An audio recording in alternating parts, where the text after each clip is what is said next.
Hello, everybody. Welcome to the Art of Tracking radio show. Tracking is still alive and well. Join us as we interview master trackers from around the world. We'll hear their stories, their secrets. So tune in and enjoy all you hear. Welcome.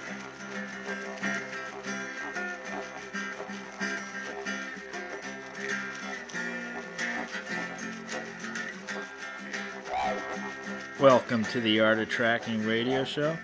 Today we have George Leoniak with us. He is a senior tracker in the cyber tracker evaluation process. He has a business, Leoniak Tracking Services, and he has a blog you can check out called Tracking Thoughts. We're excited to talk with George today. Well, thanks for coming on the show, George. Thanks for having me, Garth. So today we're going to be talking about tracking from Openness. And first I want to get in, you have a blog that I see on Facebook. It's called Tracking Thoughts. I was wondering if maybe you could just give us a little words on your blog that you have. Sure. Tracking Thoughts is kind of my latest project to kind of get more involved with the online tracking community through Facebook. And actually, it's funny, Tracking Thoughts, I went back into some of my journals. I actually came up with that idea for a blog named Tracking Thoughts probably about eight years ago, something like that.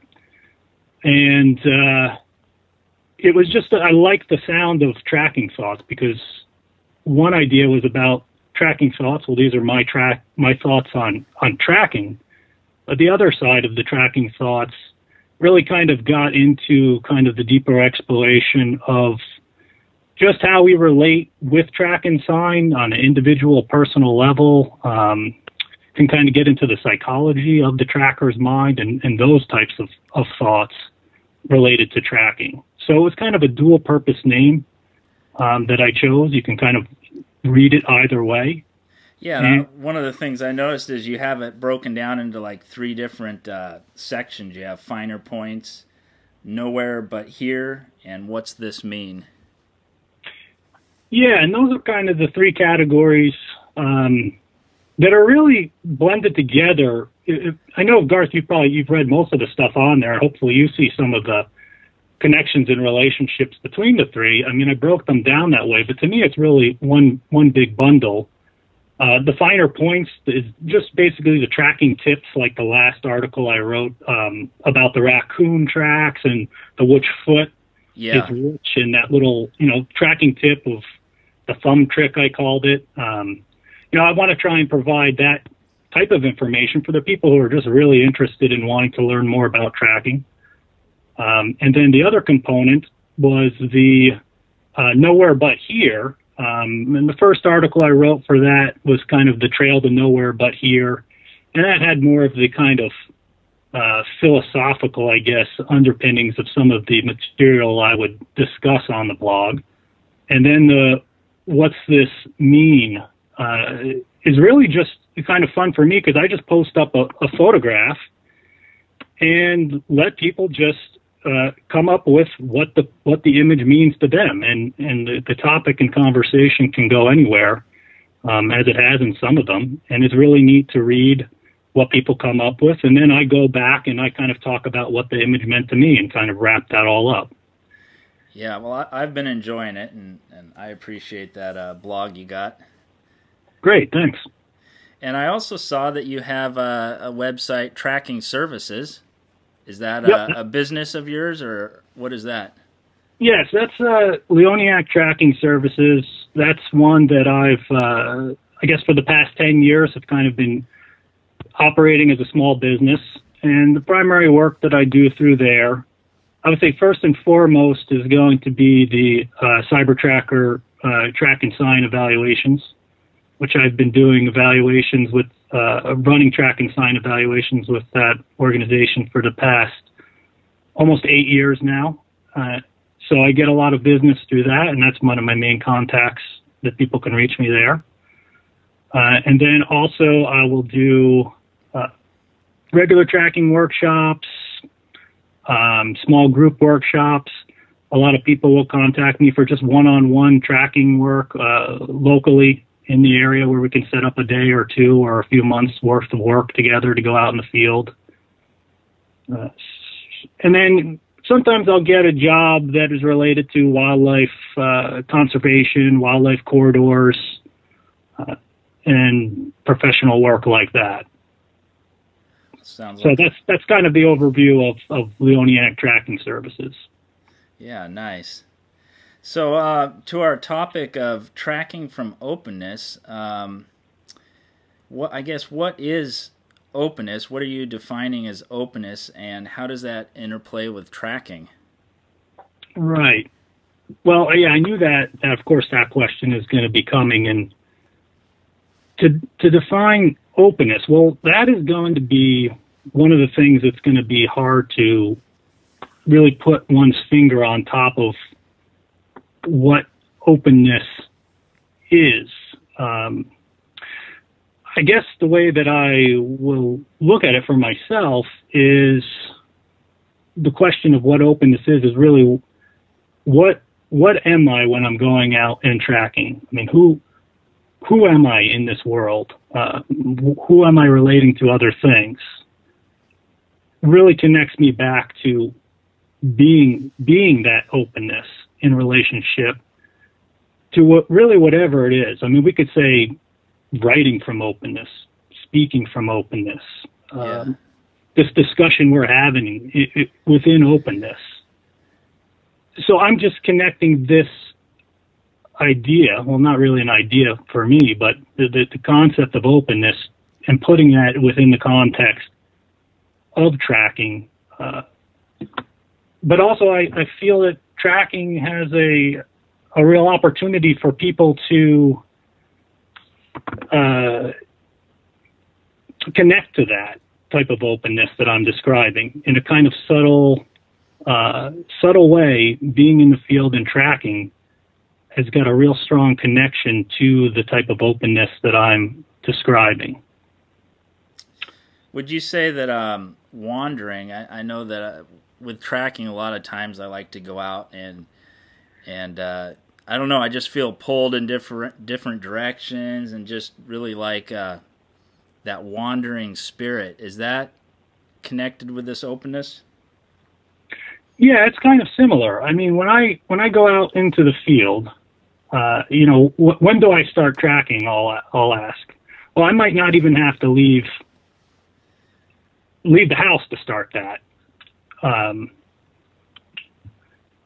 could take a step out the door, and all of a sudden, I don't really know what I'm going to encounter when I step out that door. And that's the type of openness I'm describing. There's already information that's around us and available to us. As soon as we start looking around, things will start to catch our attention and can be explored further from there. So it's the kind of idea that when we're moving through the forest, when we're moving outside, the visual landscape that's out there is, attracting our information's coming into our eyes, and then we're exploring that information, and we can go into that deeper through different types of observations and questions based on what we're seeing. So I think a real big key to it is we often talk about in some of my first blog articles were basically on just seeing in general, seeing whatever comes across. I know many trackers are familiar with the idea of that baseline, what's baseline, and then any type of disturbance within that. Yeah.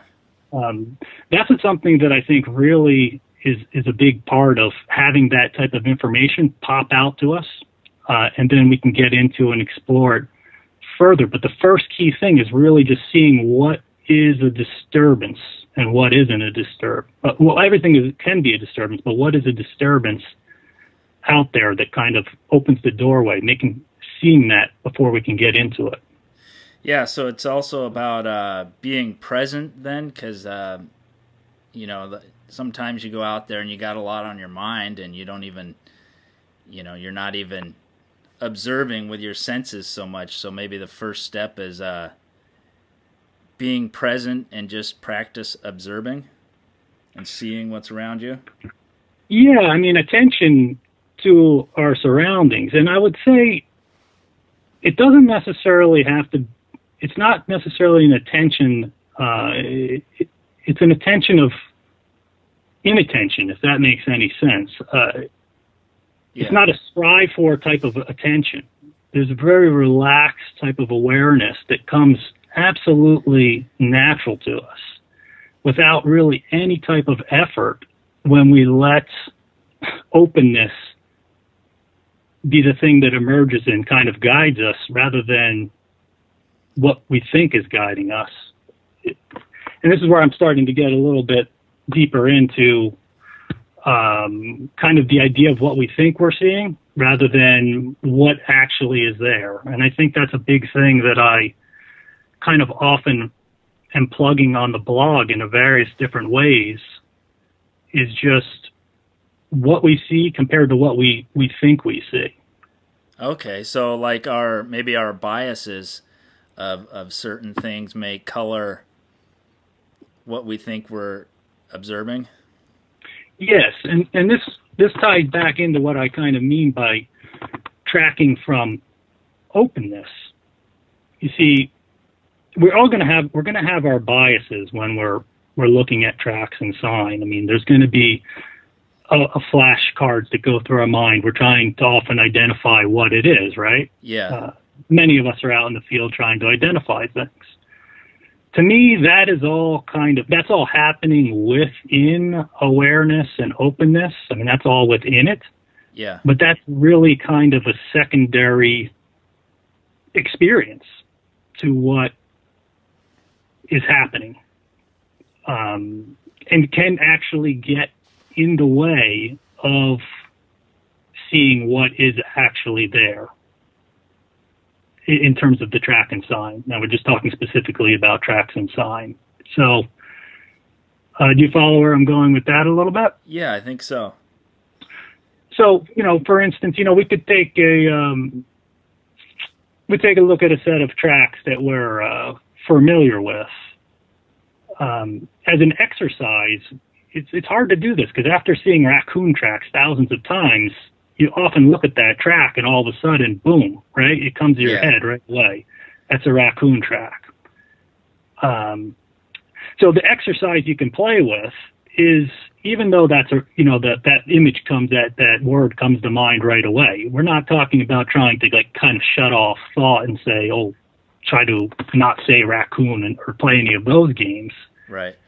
But just taking time to be sitting with that raccoon track and just really seeing the details of what's there. Looking at it, even though we've spent time, a few seconds, and called it raccoon, it's easy to walk away. But there's a chance to really get in, to observe more, ask more questions about it, if we ever want to do that. But just even focus on what the shape of the shapes that are there, the textures, the value colors, and just let the eyes absorb that information without the filtering process of the raccoon word, the label of the animal, even be there. And maybe that's where you come into seeing the you were talking about baselines before, and noticing the little differences between this raccoon and a different individual raccoon's track or something. Yeah, and I think a lot of this comes into play when we're not dealing with the clear tracks or signs. That's when these subtle disturbances, for instance, in trailing, you look at a nice, clean moose track or a deer track or a bear track in mud, and then that animal walks off into this variable terrain where you're not even seeing an outline. You're not even seeing toe pads or the shape of the hoof really anymore. You're looking at smaller scuff marks, disturbances that if you took a photograph, and I've seen this in my videos, that I took the videos of the bear trailing and all this, and I'm trying to show people these tracks, and I come back and look at the video, and I'm like, oh man, hardly anybody's going to be able to see this unless you're really there looking at this, because how could I say this little broken twig here and this little pushed in area, oh, this is the bear track. It doesn't look like any bear track anyone has ever seen in a field guide. Yeah, exactly. Right? So those types of disturbances pop out because I'm not actually looking for the bear track that we think we see, which is the bear track we visually have in our mind, 5 toes and, the big metacarpal and metatarsal area. It's the disturbances around it. That's the type of information that comes to me when I'm looking at these tracks and signs, and not being filtered through the idea of what a bear track looks like. Yeah. And that's just phase one, because then when you look around at everything around you, little dust on top of a countertop, fingerprints on a window, that type of visual information is popping out all over the place. Yeah, tracks everywhere. Oh, really? Yeah. I mean, it doesn't really have a beginning and an end. So, people often ask, well, when are you tracking and when are you not tracking? I can't really draw a good distinction for myself of when I'm turning that on and off. Yeah, I'll say I'm going out looking for deer or looking for tracks to specifically go, but if I'm just walking around, there's tracking happening all the time, because that information, that openness to that around me is going on all the time. Yeah. So do you think that this also maybe ties into, I did talk with Casey on fluency before. Do you think that this kind of ties in with fluency? Yeah, I listened to his talk there, and I'm just trying to get back. I think, of course, certainly, I mean, I forget how he coined what he was using fluency. I mean, I think a lot of it was pattern recognition and recognizing patterns and learning that language. I think that the learning the language of tracking. And for sure, when him and I were together in Europe, we talked a lot about this type of language, and I talk about that in a lot of my articles about the language of tracking and learning the patterns of tracking. So yeah, there's certainly a huge overlap in terms of fluency and openness and things like that. Do you think it has a feeling that goes along with it too? Like, like for example, the bear tracks when you're trailing or something, you see these little teeny details, and do you feel like, there's some kind of inner feeling like, yeah, that's it, or is it just, not just an intellectual analyzing the things, but the feeling that goes along with that of knowing that's it? Yes, and I think the interesting thing about it is it's almost like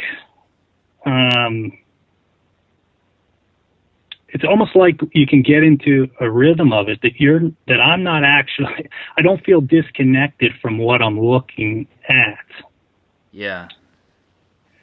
So there's just, I don't know if I could describe it as a feeling. It's just you become that trail as you're following it. Right. So there's maybe not the intellectual. Yeah, go ahead. I was just going to say maybe the openness is also being open to taking on whatever it is you're tracking, taking on a little bit of what it was doing at the time. Its mindset, and it's being open to trying to experience whatever that animal was experiencing. Yeah, the intellectual process of trying to figure it out is less and less, and it's actually easier to get into the flow of the feeling of following the animal when that visual information is just coming in, and I'm just following the tracks along without having to nitpick it. Like the videos describe me like, look at this, look at this, look at this. Yeah. But when I have the camera off there, I'm just with it. I mean, I'm just right there with the tracks, and all that's not really going on in terms of that descriptive analysis. kind of gets in the way when I slow down and break it down and try to look at all those features.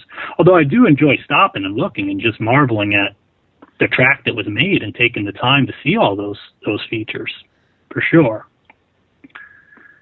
On the subject of trailing, just a little bit, how long have you been practicing trailing? Well, I mean, when I first really tried to get into tracking, which was it's been a long time, but trailing was one of the first things that I was interested. So I've been trying to trail things since I got really into tracking over 20 years ago. And those first 10 to 15 years were just crawling around on my hands and knees, trying to find the next track. I really had no idea of how to trail. All I thought it was just finding the next footprint. I would spend hours just trying to find the next track. It got me to look for certain things and try to look close, but I haven't really felt like I really started to learn trailing until the past 10 years ago. Yeah. And that, I'd say, really the large influence of that was due to spending some time with the South African trackers who came here. I think it was 2006 or 5 or 7, somewhere in there. And they came over and got to watch them trail and talk to them about how they're trailing and what they're doing. And that really just changed my whole perspective on trailing. Yeah. Of how to try and do it. But trailing has always been something of a fascination to me. I think the big thing with trailing for the longest time is I just never knew what a fresh track looked like. Or I'd find a track and think that I could just get down on a 2-week-old or 3-week-old deer track just because it looked real deep in the soil and try to follow it. Yeah. And I would just spend hours and hours looking for the next track and not even move. Yeah. Maybe find a little disturbance. I felt like I'd make up most of the stuff. And then I just focused on finding fresh tracks and learning that search image. And then, I went from I kind of look at it as almost like the evolution from, crawling to standing upright, those ape images of, the person finally standing up and walking. That's kind of what the evolution in the trailing was. For a while, it was like being hunchbacked over, looking at the track. Right. And then finally standing up a little bit more and then a little more until I could finally walk behind the trail. Right. The evolution of tracking. There you go. Yeah. Yeah, really. That's cool. A lot of it felt like I want to make a bumper sticker of that with the tracks out in front of me. Yeah. But yeah, definitely that. And that didn't happen overnight, but, there was certainly a long hunched over period. Now I'm like that with bear again, because bear here for me is my next new challenge. So, I know that there's the possibility, and I just keep chipping away at it, and the search image comes more and more of what to look for. How has openness on this journey of yours? I mean, you've been trailing for a long time. How has your awareness of openness with tracking evolved as you've been following the tracks? I mean, here we are now. You've been tracking for 20 years, and I doubt when you started, you probably were, had this awareness of openness. It's probably something that you've learned along the trails. Well, that's a good point, because I don't think that openness is something that is really going to develop over time. Mm-hmm. It can be there right from the beginning. It is there from the beginning. Nice. It's not something that, it's no different for your beginner to your most expert tracker.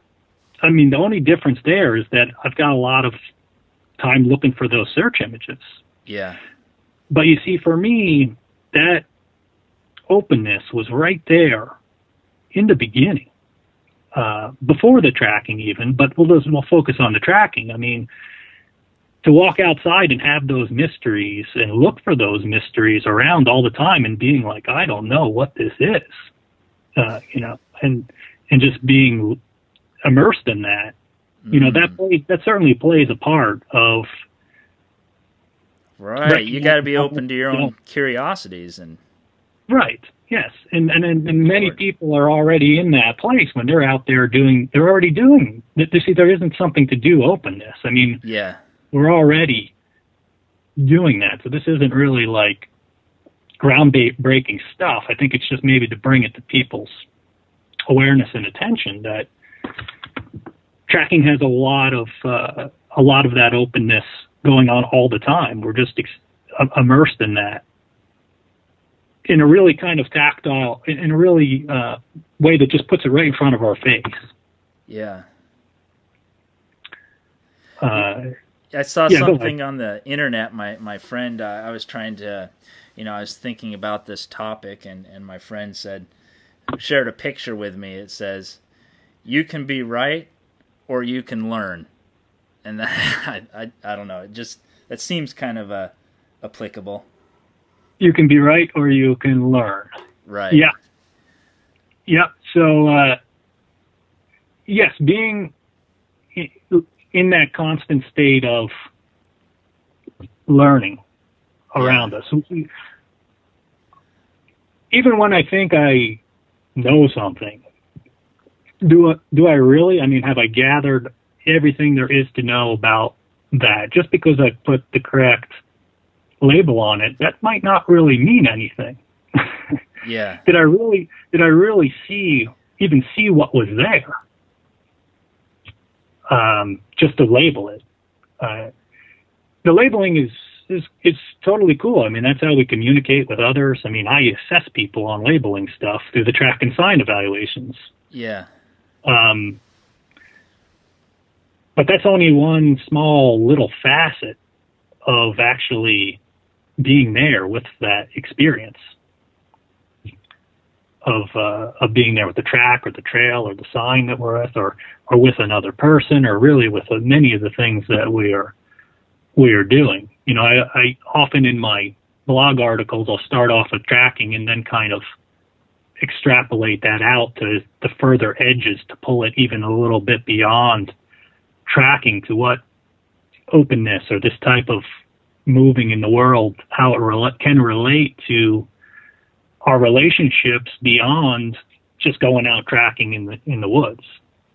And I don't know if you've noticed that in any of the articles, but I always leave a few little little things there that might catch for someone to look at a little bit more. Yeah.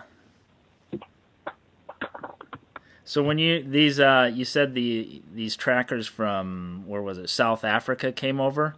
Yep. And they shifted the way you were looking at tracks, or it became easier after you met them, you said, or is that right? Well, yeah, they really introduced a different style than what I had been introduced to. And what style was it that they that you found easier, that helped? Well, the style was you don't really have to find every track. Right. Okay. The style was try to stand up and look as far as you can to see the disturbance up ahead rather than the one that's just right at your feet. Yeah. So that was the different style. Before that, my style was find the next track and don't go beyond don't go past the disturbance you're absolutely certain is a track to the next one. Yeah. Which that probably helped you get a good baseline of disturbance and not disturbance, but it needed to be surpassed at some point, would you say? Yes. That certainly helped in terms of looking for what a disturbance is. But see, when I was trying that what I call the older style of tracking for myself, I was kind of connecting up disturbances that might not even have been from the same individual, because the ages of the tracks could have been so different. Even if it was, let's say I had a track that was connected up, maybe it's 5 days old or something. Then looking for those disturbances, yeah, they certainly played a big part into getting an eye for what to look for. Noticing different breaks and fissures and leaves and the impressions, certainly all valuable. Yeah. Most people are going to start with that if they're starting. They got to get the search image down. But not too far after that, and even in the midst of doing that, is to start standing up and looking at ahead to see if you can see the disturbance from a good distance away. So, that was kind of what they kind of introduced the South African tracking workshop that I went to there. And then I just started playing with that. And then actually my search imaging actually came faster doing that because I wasn't as concerned to find the next track. So I'd actually move on a trail for a little bit and be like, oh, it looks like I lost it. And then I'd go back and try to find it. But then I'd be like, wait a second, this trail must be a few days old. So then I'd actually get on a trail that was fresh after doing this. And then I'd be like, oh, wait a second, this is way easier. I'm actually able to follow this, pretty decently. There's certainly some hard spots. But then I'm getting the search image and seeing a few hundred tracks of a fresh trail. And then I'm knowing what that looks like. And it's better for me to keep moving on than to spend a lot of time just focused on 3 or 4 or 5 tracks than to see maybe 100 or 150 to 200 tracks, even if they're all sorts of different age tracks. Yeah. Because every once in a while, in my early days, if I think back on it, I'd get a trail that was fresh, and then all of a sudden I'd be like, wow, I can actually follow this. So, and then after I kept looking for that search image that I got, then I kept trying to follow those trails and just give up. Not even bother with the other ones.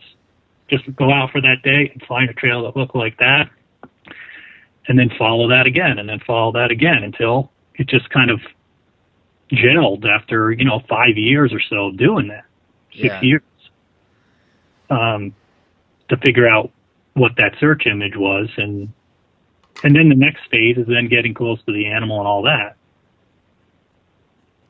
Do you have a favorite animal to trail? A certain kind of animal you like to trail the most? Well, out where I am, of course, it's for me, it's white-tailed deer out here. Let's see, you're in Vermont? Yep, northeast in Vermont. So for white-tailed deer, just because they probably taught me everything I know about trailing, just because they're outside the back door right here, and I'll just go out, and every day is a good chance to find a trail. Yeah. And they taught me just about everything. And the other one is moose. Moose actually was kind of like the fast track to being able to trail deer because they're so big and they're so heavy. And the population is not real big where I am. So that's the one thing with whitetails. You get a lot of them, and the aging of the tracks become a little more difficult. But with moose, usually maybe one individual in an area out here, maybe 2. You get on their trail, and if it's fresh, it really taught looking up ahead and looking far down the trail and following behind that animal because the tracks were relatively easy to see. So for practicing the form of trailing, like looking far ahead, moving at a steady pace, moose was excellent for that. Yeah, somebody told me a story. They went to a class and they were trailing moose in the class, and I've never trailed moose myself, but they were talking about how big the legs are and that they could just like step over a bush where you'd be, yeah. Yeah. So yeah, it might change your search image a little bit. Yeah, but they're so heavy, and the different substrates the foot will sink in deeper or not, and they could be quite difficult in some areas too, even for such a large animal. Yeah. But compared to the whitetail deer, it was much easier to follow them. And it would seem to me with deer, like around here, a lot of the deers use the same trails and stuff so much that there's like tracks of all ages all over the place. So that seems kind of challenging right there, that you probably really have to find a fresh trail to be able to distinguish it. Or yeah, and that for deer is for different areas of the country that have different densities of deer. The trailing can be really, really hard in high density areas just because there's so many individuals moving around, and all those old tracks could be mixed in there that could be weeks old. So Yeah. in those areas, it's really can be really challenging. I don't know what it is like where you are, but where I am, the deer density is not super high. There's a good amount running around out there, but not so much that it makes it just completely you're pulling your hair out. Right. Yeah. Pulling your hair out. There's a couple family groups back there in different areas, and usually where I am, there's like 3 or 4 or 5 deer that hang out in this area that I know their routes and trails around. And then there's another group a little bit further on, and there's another group a little bit past that, half a mile away or whatnot. So it's a little easier for me to kind of make sense of everything going on, because there's not deer. Like here, I don't go out my back door and see deer every day, or it's not like that at all. I'll see a deer walking through the yard maybe once a year. Oh, wow, yeah. So the conditions here just make it a little bit less challenging to not get it all mixed up with there is, of course, old trails and old tracks out there to deal with. There's all that. Yeah. But it's not like some areas for sure. Well, I really want to thank you for coming on and talking today and sharing some of your ideas with all of us. And I encourage people to check out your blog, Tracking Thoughts. I really feel that, especially that the what's it mean section is really pretty open, and you don't ever have to worry about being right or wrong. You just get to explore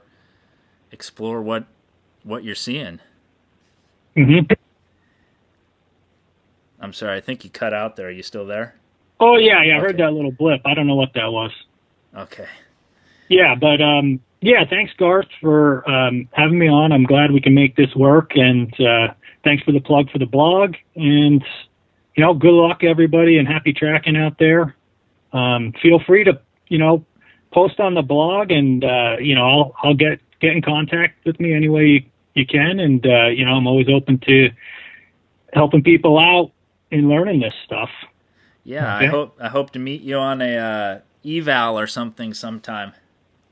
Yeah, definitely. In That was a person. lot of fun. You did a great job, it sounded like, on the last one. Yeah, it was a lot of fun. Great. All right, well, thanks a lot. Okay, thanks, Garth. You have a good day. You too. Bye. Bye.